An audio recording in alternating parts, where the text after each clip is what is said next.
Tem gente dizendo que dá pra aprender inglês falando português, usando ferramentas mágicas e até dormindo. Acorda! Se você quer falar inglês ou espanhol de verdade, você precisa de método. Com o método CCAA, você aprende falando, naturalmente, e ainda escolhe como vai assistir a cada aula. No CCAA, online, tudo ao vivo. Fale! Aqui você tem voz e o CCAA tem o método. CCAA, é assim que se fala.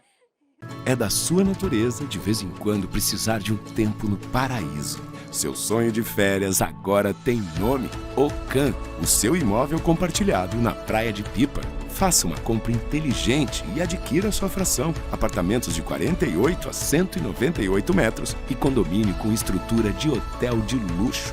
Ocam Pipa Multi-Residence. Incorporação Alimulti. Construção Aliança. Procure o seu corretor no plantão de vendas do Patos Shopping. Sabe o que a sua voz é capaz de fazer? Ela pode gerar mais oportunidades e conhecimento, promover o respeito e a dignidade, defender a igualdade e a diversidade. Com o orçamento democrático estadual, a sua voz ganha força e a Paraíba cresce ainda mais. Juntos, vamos dialogar e construir um futuro cada vez melhor. Veja as datas e os locais das reuniões e participe. Orçamento Democrático Estadual. Sua voz, nosso futuro. Governo da Paraíba. Oferecimento: Panificadora São Vicente. 50 anos de tradição alimentando sua família.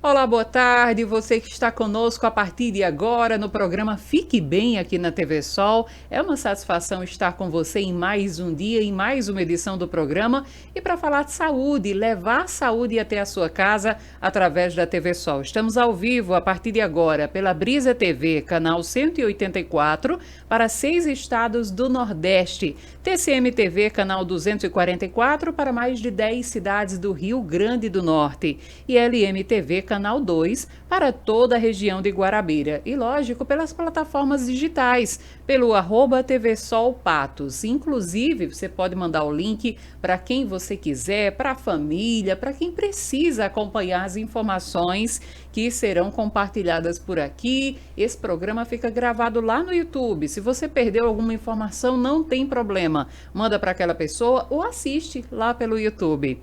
No programa de hoje, nós vamos receber o Dr. Teógenes Barbosa, gastroenterologista ou gastro, para falar sobre gastrite, doença do refluxo, quais são os sintomas, qual o tratamento, como é feito o diagnóstico.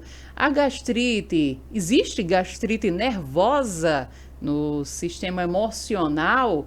Gastrite tem cura? Vamos falar sobre tudo isso a partir de agora. Quero receber e agradecer primeiro por ter aceitado o nosso convite. Teógenes, acredito que sua agenda é corrida demais, né? E aí tirou um tempinho para conversar aqui no Fique Bem de hoje, aqui na TV Sol, sobre esse tema tão importante. Boa tarde, bem-vindo ao Fique Bem. Olá, Vânia. Boa tarde a você e a todos os ouvintes. É um prazer estar aqui e poder compartilhar um pouco sobre minha experiência e tirar eventuais dúvidas sobre a saúde do aparelho digestivo. Sem dúvida. Então, a gente vai tirar as nossas dúvidas e você vai aprender muito aqui hoje, né? Fique ligado e manda o link para quem tem alguém da sua família que tem gastrite, que tem refluxo, que tem a H. pylori, a bactéria do H. pylori. Então, manda para essa pessoa tirar as dúvidas, né? Vamos falar sobre os omeprazóis da vida também, desmistificar algumas coisas por aqui, viu? Então, a gente começa nesse primeiro bloco, Teógenes, sempre a gente conversa sobre história de vida. A gente acredita que um médico, que um profissional da saúde, antes do profissional, ele também tem uma história, um pai, um filho, um irmão, um amigo, tem uma história de vida por trás desse profissional médico. Quem é Teógenes, Dr. Teógenes Barbosa? Muito bem, Vânia. Eu nasci em Santa Luzia, né? Sou filho de Luísa e Dedé, tenho um irmão que também é médico, sou casado, tenho uma filha e estou esperando mais uma filha, se Deus quiser. Fiz a minha universidade na UFPB, em João Pessoa, graduação de Medicina, fiz a minha especialização em Recife sou membro associado da Federação Brasileira de Gastroenterologia pelo programa Jovem Gastro e exerço não somente a gastroenterologia, mas também a clínica médica há 8 anos, né? Nasci em Santa Luzia e desde que me formei fiz a minha especialização, que eu resido em Patos. Exatamente, minha gente. Como todo mundo me conhece, todo mundo me conhece e sabe que eu sou de Santa Luzia, então somos conterrâneos, né? Então, que alegria recebê-lo aqui no programa Fique Bem. E por quê? Por que a gastroenterologia? Veja só, a medicina ela é uma ciência, né, em que ela abrange uma quantidade enorme de possibilidades ao você terminar a sua graduação. A gastroenterologia sempre me chamou a atenção por conter doenças muito prevalentes, né? São doenças que constantemente no nosso dia a dia, você falou bem, a gastrite, o refluxo, e não só como médico, mas também como paciente, também como portador de algumas patologias do aparelho digestivo, me fizeram escolher a gastroenterologia. Uhum. Incrível. E a gente conversava em off agora há pouco, antes de começar o programa. Daqui a pouco eu vou perguntar na parte mais técnica se existe a gastrite nervosa. Mas essa questão emocional, eu já queria entrar nessa questão emocional, é muito forte hoje para os problemas digestivos, né, Teógenes? Sim, com certeza, Vânia. Inclusive, existe um eixo chamado eixo cérebro-intestino, em que patologias psicossomáticas, né, como depressão, ansiedade, transtorno bipolar, eles podem somatizar, ou seja, podem influenciar por demais as doenças do aparelho digestivo. Então, já que você tem essa dúvida e que é uma dúvida muito frequente, não só dos pacientes, mas até dos meus alunos também, sempre me perguntam: existe a gastrite nervosa? Existe a gastrite por estresse? Então, se nós formos ler a literatura médica, não existe esse tipo de gastrite em que eu possa dizer assim: eu estou nervoso, a partir de agora eu tenho gastrite. Não funciona bem assim. Existe uma gastrite chamada por estresse, mas é uma gastrite ocasionada principalmente em pacientes que se encontram hospitalizados, principalmente em leitos de UTI, entubados, fazendo uso de várias medicações. Aí sim nós podemos usar o termo gastrite por estresse. Uhum. Porém, essa terminologia gastrite nervosa, apesar de não existir na literatura médica, nós conhecemos como dispepsia funcional, em que a partir do momento que o paciente apresenta sintomas como azia, queimação, sensação de estar cheio, né, que a gente chama de plenitude pós-prandial, realiza uma endoscopia e que não tem nada na endoscopia, mas que ele afirma: não, mas eu percebo que quando eu estou nervoso, quando eu estou estressado, com insônia, meus sintomas gástricos pioram. Aí sim nós podemos usar popularmente a expressão gastrite nervosa, tá? Mas o termo médico mesmo seria a dispepsia funcional. Exatamente, e nós somos o país mais ansioso do mundo, então isso é uma dificuldade, exatamente, uma necessidade de tratar ainda mais, né, e da prevenção, de cuidar dos hábitos alimentares, né, a gente vai falando sobre tudo isso. Agora, o que você tem visto na sua experiência, no consultório, na docência também, já vi que você é professor, né, nesse quesito de acesso à saúde, já mudou até o tratamento, as pessoas estão se conscientizando mais a cuidar também do sistema digestivo? Sim, com certeza. A facilidade, né, dos meios de comunicação, não só na televisão, mas também na internet, Instagram, YouTube, os meios de comunicação facilitaram e muito as informações, mas também tem que ter cuidado em filtrar essas informações, né? Porque nem tudo que se vê é verdade, Isso. né? E nem tudo que o meu vizinho toma vai servir para mim. Mas com certeza, tanto o acesso aos diagnósticos como o acesso aos tratamentos estão bem mais acessíveis que anos atrás. Sem dúvida alguma, né? Daqui a pouquinho a gente vai começar na parte mais técnica, de fato, falando sobre sintomas da gastrite, o que é gastrite, o que é o refluxo, o que fazer num sentido desse de azia, por exemplo. Você começa, né? As mudanças de hábitos alimentares ajudam nessa prevenção, no tratamento da gastrite. A gente fala um pouco mais sobre tudo isso logo depois de intervalo comercial. É rápido, tem mais, fique bem, não saia daí.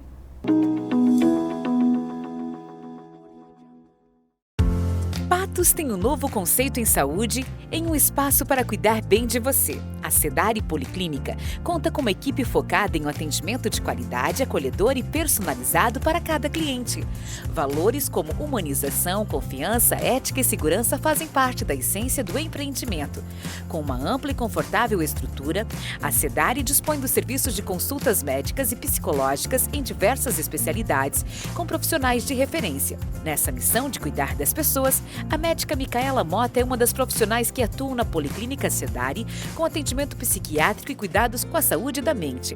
Especialista em psiquiatria, doutora Micaela atua há 7 anos no diagnóstico e tratamento de depressão, ansiedade, distúrbios e transtornos que afetam o bem-estar.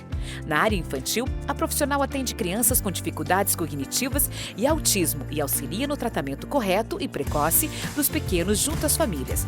Sedare Policlínica, aqui o plano é cuidar bem de você. É da sua natureza, de vez em quando, precisar de um tempo no paraíso. Seu sonho de férias agora tem nome: Ocan, o seu imóvel compartilhado na Praia de Pipa. Faça uma compra inteligente e adquira sua fração. Apartamentos de 48 a 198 metros e condomínio com estrutura de hotel de luxo. Ocan Pipa Multi-Residence. Incorporação Alimulti. Construção Aliança. Procure o seu corretor no plantão de vendas do Patos Shopping. Sabe o que a sua voz é capaz de fazer? Ela pode gerar mais oportunidades e conhecimento, promover o respeito e a dignidade, defender a igualdade e a diversidade. Com o orçamento democrático estadual, a sua voz ganha força e a Paraíba cresce ainda mais. Juntos, vamos dialogar e construir um futuro cada vez melhor. Veja as datas e os locais das reuniões e participe. Orçamento Democrático Estadual. Sua voz, nosso futuro. Governo da Paraíba.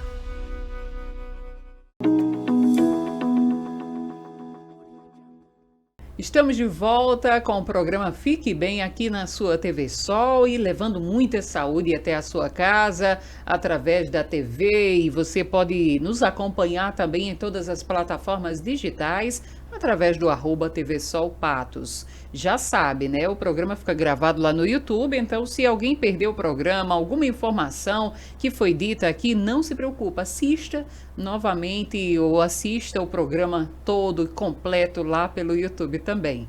Estamos recebendo o Dr. Teógenes Barbosa aqui no programa Fique Bem de hoje, e ele que é gastroenterologista, popularmente conhecido como gastro. E estamos falando sobre as doenças do aparelho digestivo, especificamente sobre gastrite, sobre refluxo, também uma das coisas, e eu já vou perguntar sobre isso, né, uma das causas, né, se é a infecção ou a bactéria do H. pylori, né? Vamos tirar as nossas dúvidas sobre tudo isso. Então, doutor Teógenes, acho que a gente já começa a falar e tirar a nossa primeira dúvida. O que é a gastrite? Muito bem, Vânia. Na medicina, existem várias terminologias, né? Então, a terminologia IT quer dizer inflamação. Então, o termo gastrite quer dizer inflamação da mucosa gástrica, ok? Incrível. Essa parte eu não sabia, viu, do IT. Por isso, tantas ITs que tem em várias patologias, né? E como eu já perguntava, essa inflamação, ou na verdade a bactéria, né, do H. pylori, é uma das causas da gastrite? Sim. A infecção pela bactéria chamada Helicobacter pylori, juntamente com uma classe medicamentosa chamada anti-inflamatórios não esteroidais, e eu quero citar para nossos ouvintes alguns exemplos que tenho certeza que eles já fizeram uso alguma vez, né? E aí eu posso citar o ibuprofeno, nimesulida, diclofenaco, seja de sódio, seja de potássio. juntamente com a Helicobacter pylori, são as principais causas de gastrite. Importante, muito importante falar sobre isso e aprender um pouco mais sobre isso. Agora, tem outras causas? Quais são as possíveis causas, além, claro, dessas citadas agora? Muito bem, existem inúmeras, né?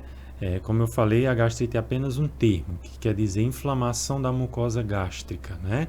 Mas existem sim, inúmeras. Existe, por exemplo, infecção por vírus, pode causar gastrite, infecção por fungos, como a candidíase, pode causar gastrite, infecção por parasitas, tá? Outros tipos de bactérias, drogas, sejam elas lícitas ou ilícitas, né? Falando em lícitas, a gente pode aqui citar o álcool, é uma causa, principalmente na nossa região, no sertão, que tem um alto consumo de ingesta alcoólica, tá? Outras medicações que também são usadas em tratamentos de cânceres, como por exemplo, drogas quimioterápicas, podem causar gastrite, inúmeras outras patologias, inclusive alguns alimentos são potencialmente inflamatórios da mucosa gástrica, né?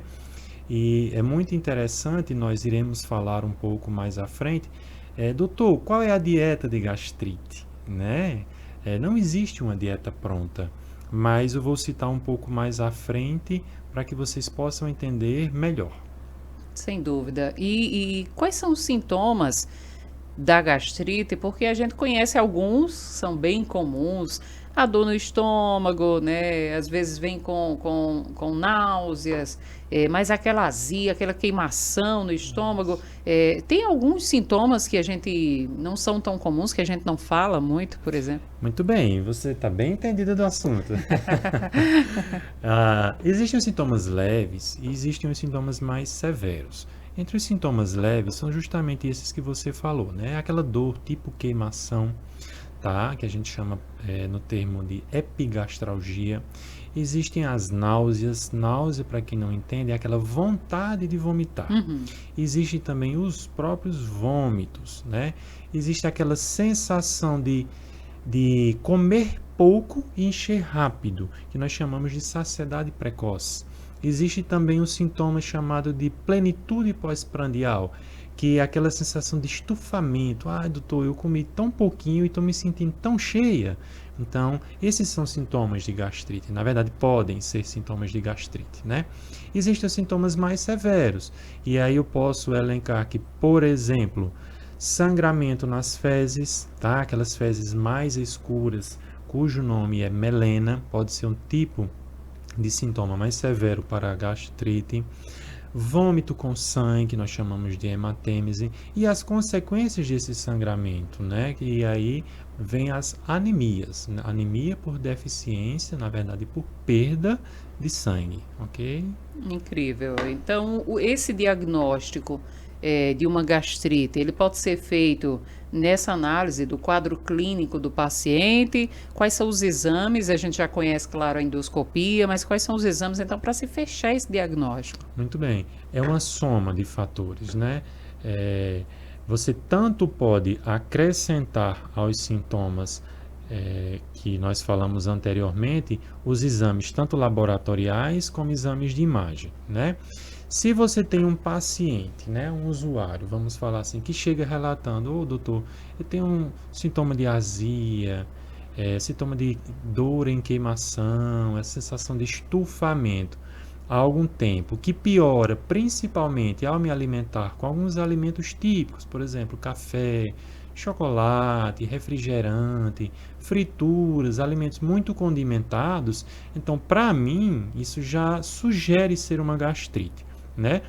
No entanto, eu não posso simplesmente dizer, é uma gastrite. Eu sempre tenho que investigar se o paciente é portador de algum sinal de alarme. Por exemplo, você já vomitou sangue alguma vez, ou defecou sangue alguma vez na família? Tem história de câncer de estômago, está perdendo peso, né? Para que a gente possa investigar. Então, a investigação inicial da gastrite é a partir da endoscopia, né? No entanto, essa terminologia gastrite, ela é estritamente histológica. Traduza, doutor. Veja só, o termo que nós deveríamos utilizar deveria ser gastropatia. Por quê? Gastrite é a inflamação da mucosa, como eu falei anteriormente, que o médico patologista visualiza no seu microscópio após o médico endoscopista realizar a endoscopia. Então, isso já é mais um aparato para o diagnóstico da gastrite. E na suspeita de alguma etiologia, alguma causa mais específica de gastrite, aí nós podemos lançar mão de exames laboratoriais. Mas, resumindo a sua pergunta, o diagnóstico de gastrite, ele tanto é clínico como endoscópico. Interessante. Agora, existem alguns tipos de gastrite, quais são eles? Sim, existem sim. Nós podemos dividir as gastrites em crônicas, tá? Não apenas pelo tempo, mas sim pela etiologia. Por exemplo, a gastrite crônica, ela é principalmente associada à infecção pela Helicobacter pylori, e vou falar um pouco mais à frente sobre essa bactéria, e também por uma doença autoimune, também chamada gastrite autoimune. E existe também a gastrite aguda, que ela é causada, como eu falei anteriormente, né? Pode ser por drogas, listas ou ilícitas, medicação, infecções. Existe inclusive, Vânia, doenças sistêmicas, como, por exemplo, você já ouviu falar demais, a tuberculose. Sim. Nós conhecemos principalmente como infecção pulmonar, mas que pode causar gastrite. Existe outra doença reumatológica chamada sarcoidose, que pode causar gastrite.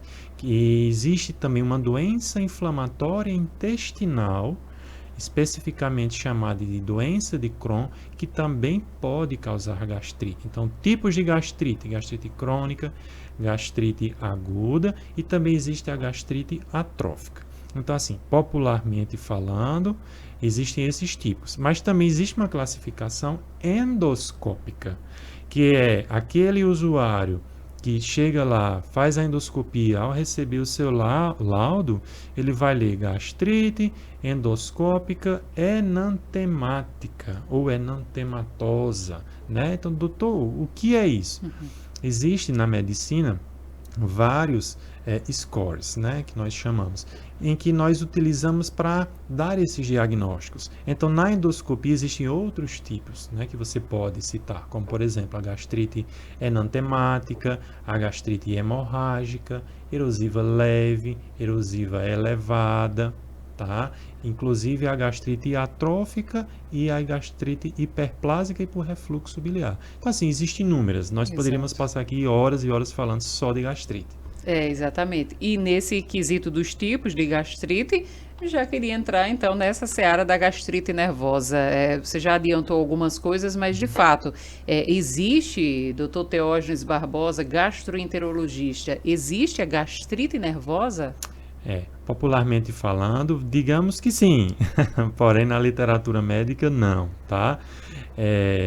Quando nós estamos diante de uma situação de muito estresse, uma situação de muito nervosismo, a ansiedade, a depressão, ela tende a piorar os sintomas gástricos, os sintomas dispépticos. Então, é muito comum o paciente chegar dizendo: doutor, quando eu estou nervoso, meu sintoma piora demais. Então, eu tenho gastrite nervosa? Não é bem assim, mas digamos que temos que trabalhar essa ansiedade, esse nervosismo, para melhorar a sua gastrite, porque está estritamente ligado.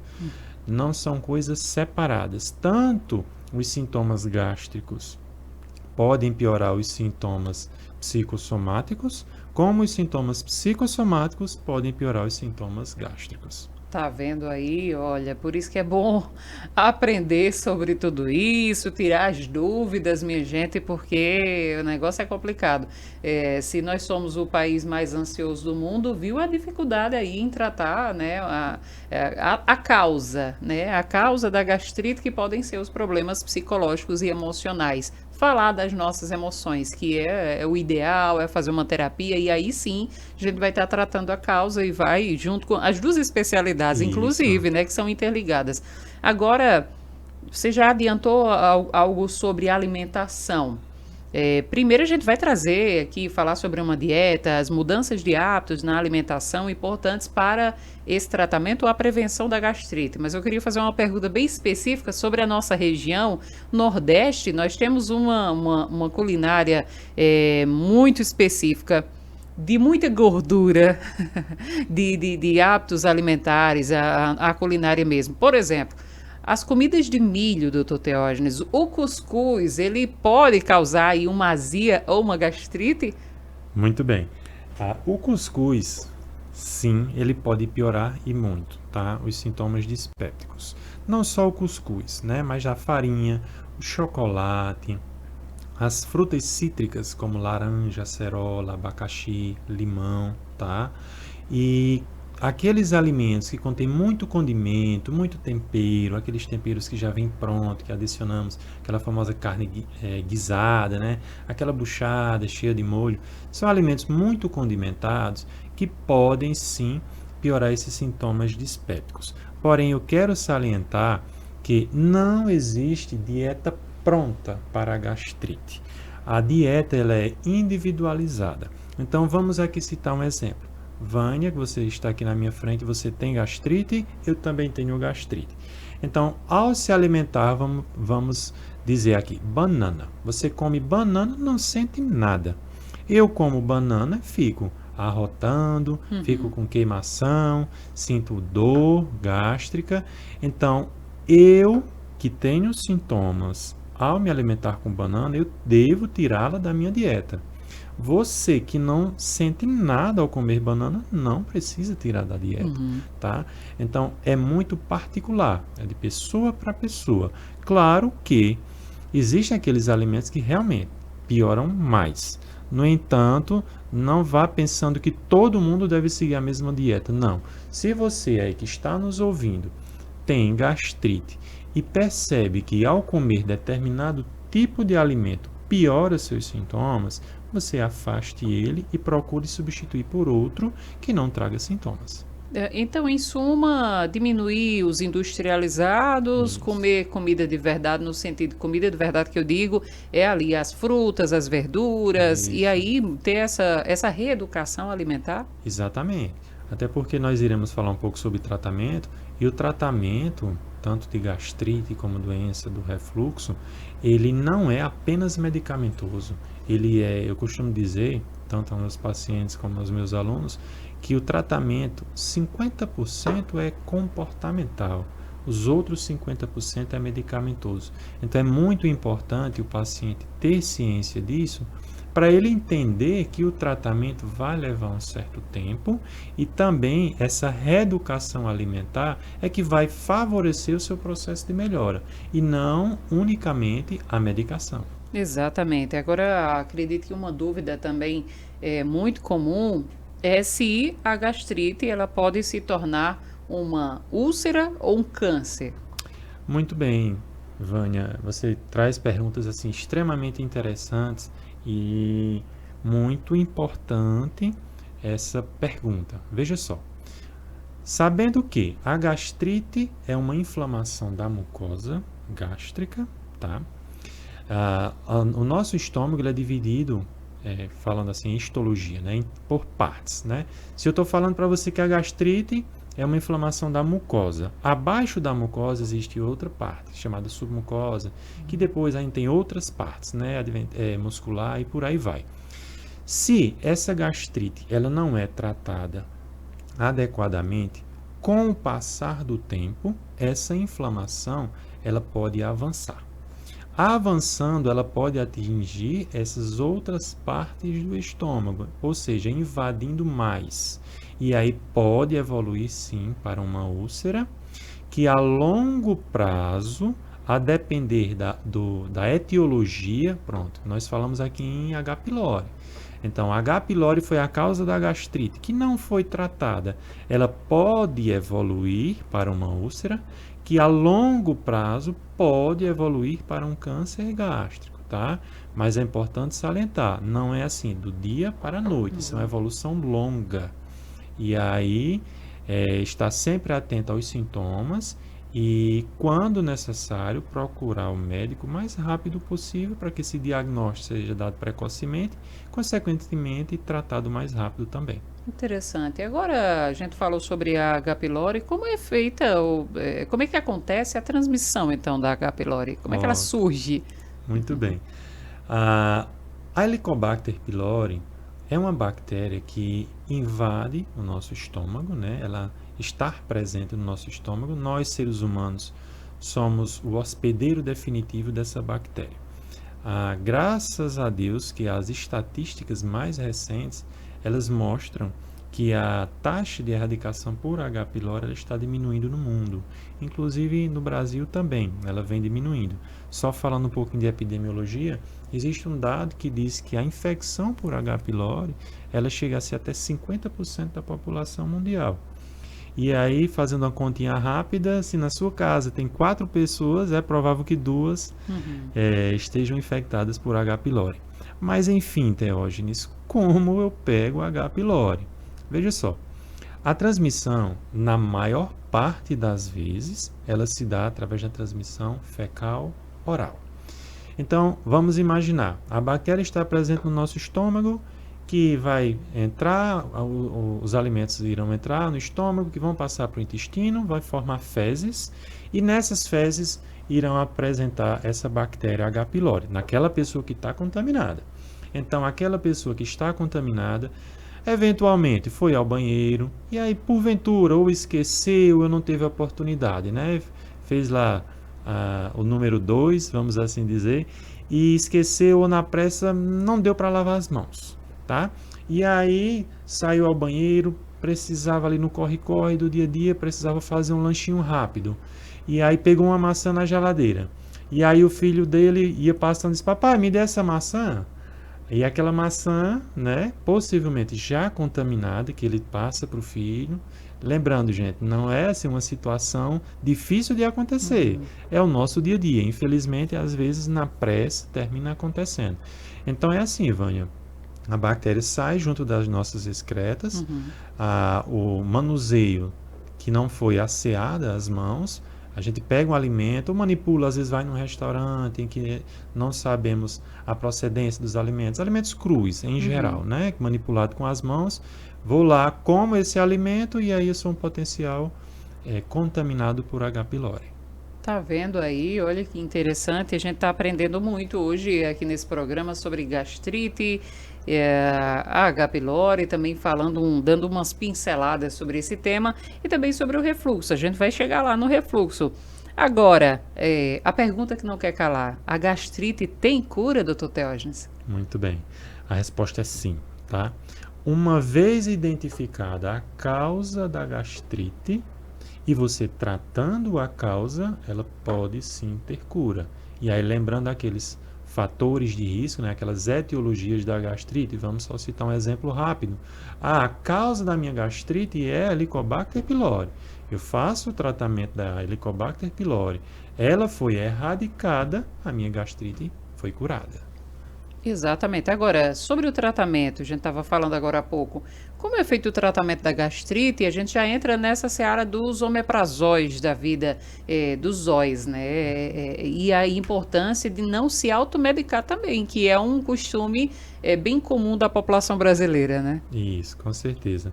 O omeprazol, cuja classe farmacológica a qual ele pertence, é chamada de inibidor de bomba de prótons.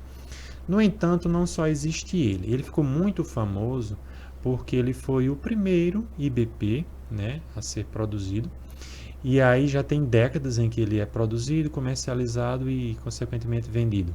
Mas existem outros, aqui citar para vocês. Além do omeprazol, nós temos o pantoprazol, existe o esomeprazol, rabeprazol, lansoprazol e dexlansoprazol. Então, existe um arsenal terapêutico que nós podemos utilizar para o tratamento da gastrite, somente dessa classe medicamentosa.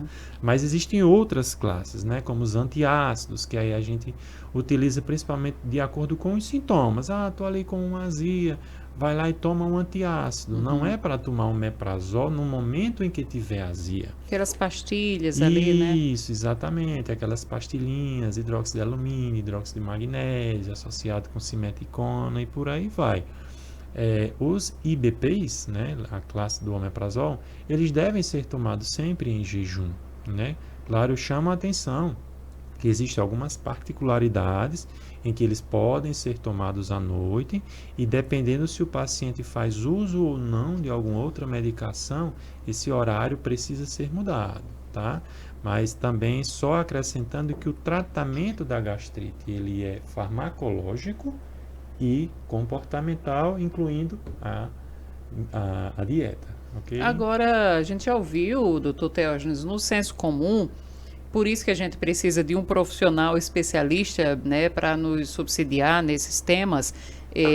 O omeprazol, o pantoprazol, os óleos da vida, utilizados em grande escala, no caso de muito tempo, de muitos anos até, eles têm aí um efeito, um impacto no nosso organismo, prejudica o nosso organismo ou não? Olha, veja só, esse assunto é muito interessante também, porque eu pensei que você fosse perguntar logo, omeprazol dá câncer?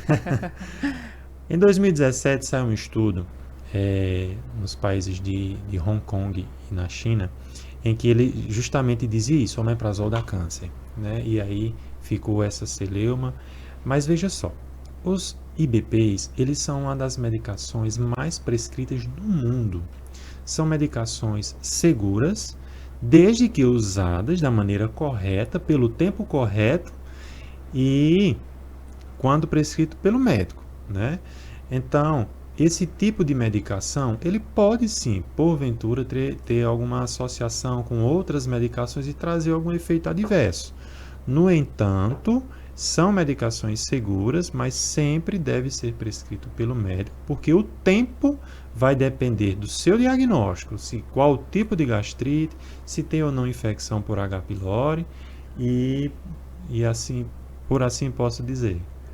Tá vendo aí? A gente queria, acho que todo mundo tem essa dúvida, né? Todo mundo que está assistindo, tem alguém aí na sua casa que toma omeprazol que tem essa dúvida, não tome, né? A gente escuta demais, não tome isso por muito tempo não e tal, e a gente vê que de fato é prescrito, né, pelos profissionais, né? O perigo é a automedicação, exatamente, acompanhado sim, então de forma segura, tiramos a nossa dúvida aqui.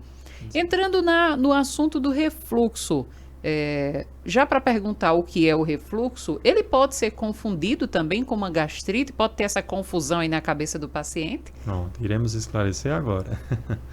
O refluxo é um evento fisiológico, ou seja, todo mundo tem, tá? O refluxo nada mais é do que o retorno do conteúdo gástrico para a região esofágica. No entanto, quando esse retorno traz sintomas ou gera lesões, aí nós estamos diante da doença do refluxo gastroesofágico. Exatamente. E os sintomas do refluxo, além desse retorno, uma eventual tosse ou uma tosse contínua, pode ser causador? Quais são os sintomas? Exato. Nós temos os sintomas típicos e os sintomas atípicos. Os sintomas típicos, ou seja, aqueles mais comuns, são basicamente dois.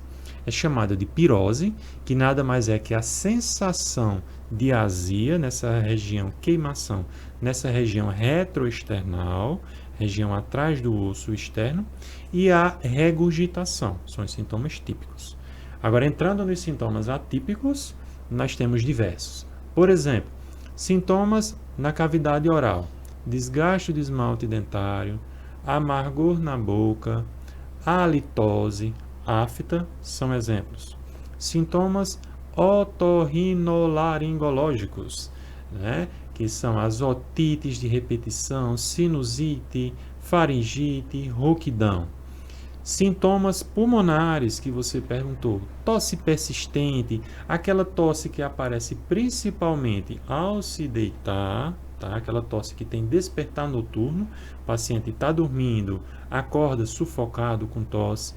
Histórico de asma, pacientes que têm histórico de pneumonias aspirativas de repetição, bronquites de repetição, sensação de bolo na garganta, né, que é chamado na medicina como globus faringeu, a dor torácica de origem não cardíaca também é um sintoma esofágico. Exatamente, agora do refluxo e obviamente, como a gente estava falando do exemplo da gastrite, a alimentação também tem um fator muito importante no quesito do refluxo. O sobrepeso e a obesidade também são fatores aí que podem causar o refluxo ou pelo menos piorar. Sim, tanto causar como piorar. Só para quem está nos ouvindo em casa entender um pouco.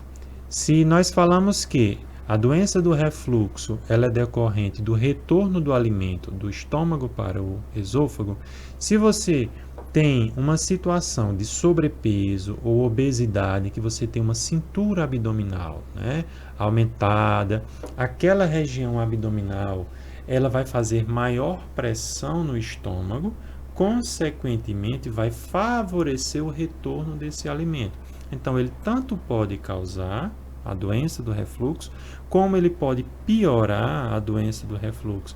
É tanto que uma das medidas comportamentais no tratamento da doença para aqueles pacientes que têm sobrepeso ou obesidade, perda de peso, para favorecer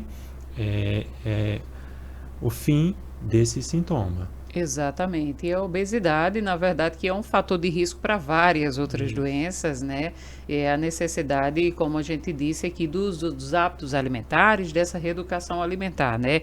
Além do exercício físico, a prática, alguns pilares aí da saúde para ter uma qualidade de vida e prevenir doenças também, né? Agora, como tratar o refluxo, doutor Teógenes? O tratamento do refluxo, ele é baseado principalmente parecido com a gastrite, né? Comportamento e medicamentoso. Naquelas situações em que o tratamento medicamentoso e comportamental não é eficaz, o paciente já fez todo tipo de tratamento, já otimizou as drogas, perdeu peso, evita alimentos, mas continua com os sintomas da doença do refluxo e principalmente se ele for portador de uma patologia chamada hérnia hiatal, que depois eu posso falar um pouco mais a respeito, aí nós também podemos lançar mão do tratamento cirúrgico. Exatamente, né? Doutor Teógenes, o que é a hérnia? É a hérnia de hiato? Existe um processo cirúrgico para esse tratamento da hérnia? Muito bem, Vânia. A hérnia hiatal, também chamada de hérnia de hiato, nada mais é do que o alargamento de uma região do esôfago que é chamada de esfíncter esofagiano inferior. Então, todo mundo tem o esfíncter esofagiano inferior e também tem o esfíncter esofagiano superior. Só que a hérnia hiatal, ela acomete essa região inferior. Então, aqueles pacientes que ao receberem lá sua endoscopia, observarem a presença de hérnia hiatal, se eles forem pacientes portadores de doença do refluxo e que já fizeram todos os tipos de tratamento medicamentoso e comportamental, eles podem lançar mão da opção do tratamento cirúrgico, em que essa hérnia será corrigida para voltar a uma melhor funcionalidade desse esfíncter, consequentemente evitando o retorno do alimento do estômago para o esôfago. A gente vai marcar uma outra oportunidade para falar sobre a hérnia, sobre todos os outros assuntos, os temas. Tem muita coisa, né, do aparelho digestivo para tratar, inclusive o câncer de estômago. Nós temos visto um aumento de casos também, né, aqui no Brasil, no mundo inteiro. Vamos marcar outra oportunidade para a gente conversar sobre isso, que a gente passaria o dia todo aqui conversando sobre esses temas que são muito importantes. Doutor Teógenes, eu queria muito agradecer a sua presença, esses esclarecimentos de forma tão clara, de fato, mesmo que seja uma parte muito técnica, o médico é a parte muito técnica, mas de forma tão clara para que a população entenda. Muito obrigada pelas informações e o espaço está sempre aberto. Eu que agradeço, Vânia, agradeço a paciência dos ouvintes e espero poder ter ofertado um momento de tirar dúvidas e qualquer coisa estou à disposição. Forte abraço a todos. Ofertou sim, tiramos muitas das nossas dúvidas e já sabe, esse programa fica gravado lá no YouTube, então mande para que todos possam acompanhar, tirar também as suas dúvidas, manda no grupo da família e já sabe também. Na próxima terça estaremos aqui com mais um programa Fique Bem, levando muita saúde até a sua casa. Um abraço, obrigada pela companhia e até lá!